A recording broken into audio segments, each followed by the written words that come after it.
Evan Tech News, your daily brief on the latest in tech and AI. Here are today's evening tech stories. First up, according to Reuters, Chinese AI startup DeepSeek is developing its own AI chip focused on inference tasks, aiming to reduce reliance on Nvidia and Huawei chips.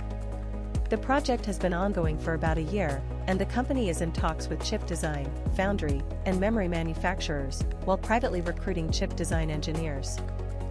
Next up, according to three sources familiar with the matter, Chinese regulators recently met with companies including Alibaba, ByteDance, and Zhipu to discuss restricting overseas access to China's most advanced AI models, including unreleased versions.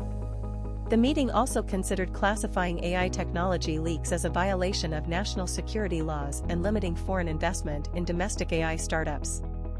Moving on. CNBC reports that Chinese AI models are increasingly popular among U.S. companies due to performance close to American leaders and prices 60 to 90% cheaper.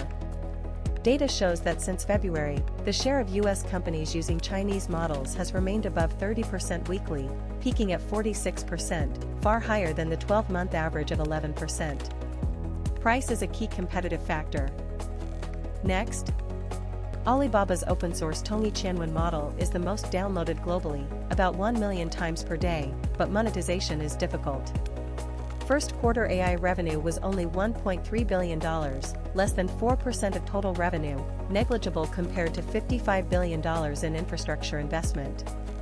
Core engineer Lin Junyang and others have left, and internal disagreements over commercialization strategy are severe. Next up, Counterpoint data shows that during this year's 618 shopping festival, China's smartphone sales fell 13% year-on-year, mainly due to rising memory costs leading to smaller discounts. Only Huawei grew 19%, while others like Honor and Xiaomi saw double-digit declines. Huawei led with a 21% market share. Next story. Tom's Hardware reports that TSMC's Arizona fab has begun mass production of Nvidia Blackwell wafers, and Intel's Fab 52 has also started production of 18A process. However, these wafers still need to be shipped to Taiwan for co-SL packaging, as the US lacks advanced packaging and HBM capacity.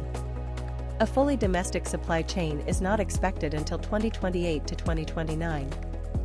Next, security researchers have disclosed a KVM virtual machine escape vulnerability called Jan Escape, designated CV 2026-53359, affecting Linux kernels from 2010 to June 2026, latent for 16 years. The flaw can be triggered on Intel and AMD platforms, allowing a guest to corrupt the host kernel through internal operations, threatening multi-tenant environments. POC code has been released that can crash the host. Finally, Anthropic's Claude Sonnet 5, released last week, surpasses predecessors on benchmarks, but users are complaining.